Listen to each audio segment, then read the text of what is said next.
നമുക്കൊരു വീഡിയോ കണ്ടിട്ട് തിരിച്ചു വരാം. ഒരു ചെറിയ വീഡിയോ ആണ്. ഒരു സമൂഹം 72 വേശ്യകൾക്ക് പുറമെ നടക്കുന്ന ഒരു സമൂഹം, വരുമാനത്തിൽ 10% കൊടുത്തു കഴിഞ്ഞാൽ സ്വർഗം കിട്ടുമെന്ന് ചോദിക്കുന്ന ഒരു സമൂഹം. ഇത് രണ്ടും നമ്മൾ കണ്ടില്ലേ? ഒരു സമൂഹം 72 വേശ്യകൾക്ക് ചുറ്റും നടക്കുന്ന ഒരു സമൂഹം, സമ്പാദിച്ചതിൻ്റെ 10% മറ്റുള്ളവർക്ക് കൊടുക്കാൻ പറയുന്ന ഒരു സമൂഹത്തിൻ്റെ പിന്നിലൂടെയാണ് നമ്മൾ സഞ്ചരിക്കുന്നത് എന്നാണ് പറയുന്നത്.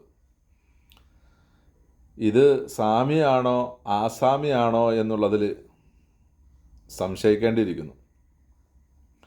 ഒരു സാമി എന്നാൽ, ഒരു മതപണ്ഡിതൻ എന്നാൽ അദ്ദേഹം ചെയ്യേണ്ട കുറേ കർമ്മങ്ങളുണ്ട്, കുറേ കർത്തവ്യങ്ങളുണ്ട്. എന്താണ് അദ്ദേഹം ചെയ്യേണ്ടത്? അദ്ദേഹം ഉൾക്കൊള്ളുന്ന സമുദായത്തിന് അല്ലെങ്കിൽ ആ പ്രത്യയശാസ്ത്രത്തിന് സ്വന്തം മതത്തിൻ്റെ വിശ്വാസങ്ങളെക്കുറിച്ചും ഭഗവത്ഗീതയിൽ പറഞ്ഞിട്ടുള്ളത് എന്താണെന്നും രാമായണവും മറ്റു ഉപനിഷത്തുകളൊക്കെ എന്താ പഠിപ്പിക്കുന്നതെന്നൊക്കെ പറഞ്ഞ് മനസ്സിലാക്കിച്ചു കൊടുക്കുക എന്നുള്ളതാണ്. മറ്റു മതസ്ഥരെ വേണമെങ്കിൽ നിങ്ങൾക്ക് വിമർശിക്കാം, പക്ഷെ അതൊക്കെ മാന്യമായ ഭാഷയിലായിരിക്കണം. 72 ഹൂറുകൾ എന്നുള്ളതിന് പകരമായി 72 വേശ്യകൾ എന്ന് പറഞ്ഞതുപോലെ നമുക്ക് വേണമെങ്കിലും ഹൈന്ദവ വേദഗ്രന്ഥങ്ങളിൽ പറഞ്ഞിരിക്കുന്ന അപ്സരസുകളെ ആ ഒരു വേടിൽ ഉപമിക്കാൻ സാധിക്കും. നമ്മുടെ നാവും അതിന് വഴങ്ങും.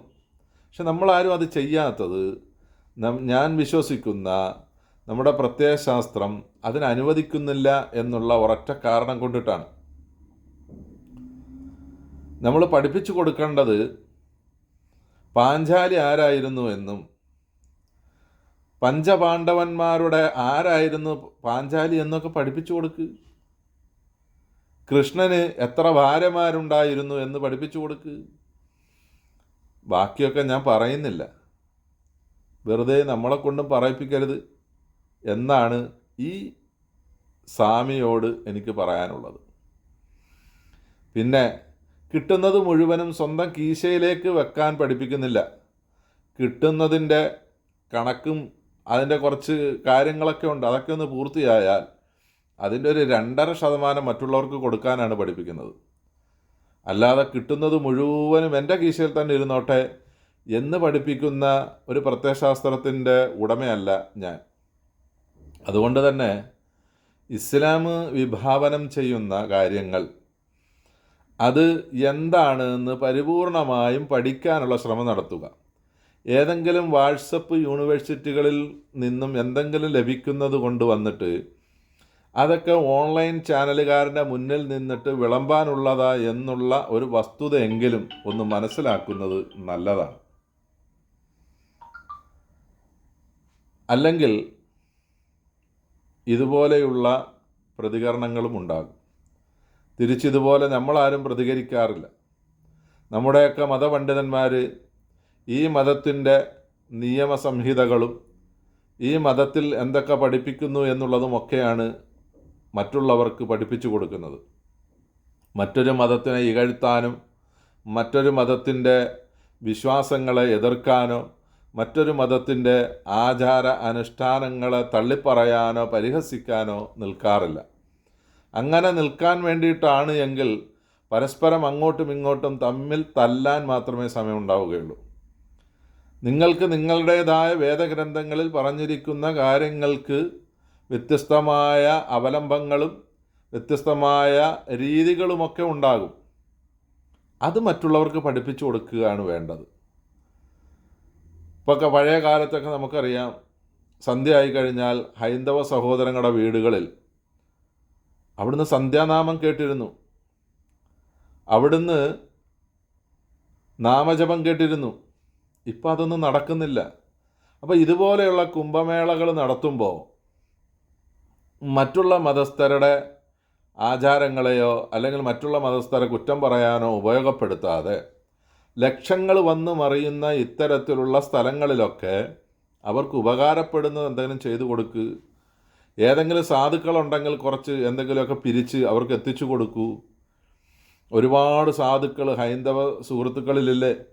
ഞങ്ങൾ മുസ്ലിമീങ്ങൾക്ക് മാത്രമല്ല ഈ ശതമാനക്കണക്ക് കൊടുക്കുന്നത്, മറ്റു പലർക്കും അവർ ദാനധർമ്മങ്ങൾ ചെയ്യാറുണ്ട്, അവിടെ ശതമാനം നോക്കിയിട്ടല്ല കൊടുക്കുന്നത്.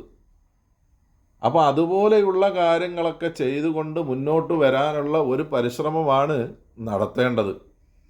അല്ലാതെ ഇത്തരത്തിലുള്ള വിടുവായിത്തരങ്ങൾ പറഞ്ഞുകൊണ്ടല്ല വരേണ്ടത് എന്ന് ആ സ്വാമിജി എന്ന് ഓർമ്മപ്പെടുത്തുകയാണ്. കാഷായ വസ്ത്രം ധരിച്ചു എന്നതുകൊണ്ട് സ്വാമിയാവൂല. അതിന് അറിവും ബോധവും വിവരവും പക്വതയും ഒക്കെ ഉണ്ടാകണം. അപ്പോഴാണ് ഒരു സമൂഹത്തിനെ നയിക്കാനും ഒരു സമൂഹത്തിനെ നേർവഴിയിലേക്ക് കൊണ്ടുവരാനും ആ മത പണ്ഡിതന് കഴിയുകയുള്ളൂ. അല്ലാതെ ഇത്തരത്തിൽ പറഞ്ഞുകൊണ്ടിരുന്നാൽ ജനങ്ങൾ നന്നാവൂല. ജനങ്ങളുടെ മനസ്സിൽ വിദ്വേഷവും വെറുപ്പും പകയും ആ സാഹോദര്യ സ്നേഹവും ഇതൊക്കെ നഷ്ടപ്പെട്ടു പോവുകയോ ചെയ്യുകയുള്ളൂ. സനാതനധർമ്മം ഇതിനകത്ത് ബാലൻസ് പറയുന്നുണ്ട്. സനാതനധർമ്മം ഞെങ്ങി ഞെരുങ്ങി നിൽക്കുകയാണ്, ഇപ്പം തിരിച്ചു വരെ നടത്തിക്കൊണ്ടിരിക്കുകയാണ്. എന്നാൽ തെറ്റാണ്. ഇപ്പോഴാണ് ഞെങ്ങി ഞെരുങ്ങുന്നത്. പഴയ കാലത്ത് നല്ല വിശാലമായിരുന്നു. കാരണം എന്തുകൊണ്ടായിരുന്നു? പരസ്പരം സാഹോദര്യമുണ്ടായിരുന്നു. ഇത്തരത്തിലുള്ള വെറുപ്പും വിദ്വേഷവും ഇല്ലായിരുന്നു.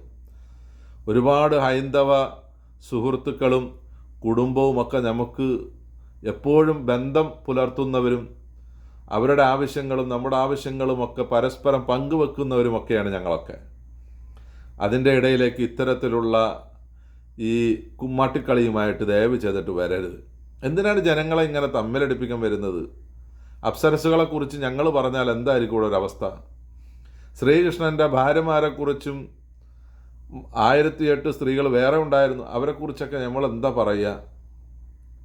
അങ്ങനെ ഒരുപാട് കാര്യങ്ങൾ ഈ ഹൈന്ദവ പുരാണങ്ങളിലും മറ്റുമൊക്കെ ഇല്ലേ? രാമചരിത്രമൊക്കെ ഇല്ലേ? അതൊക്കെ ഒന്ന് മനസ്സിലാക്കി പ്രവർത്തിക്കുന്നതേ നല്ലതാണ് എന്ന് ഓർമ്മപ്പെടുത്തുകയാണ്. അപ്പോൾ ചിന്തിക്കുന്നവർക്ക് ദൃഷ്ടാന്തമുണ്ട് എന്ന് ഓർമ്മപ്പെടുത്തി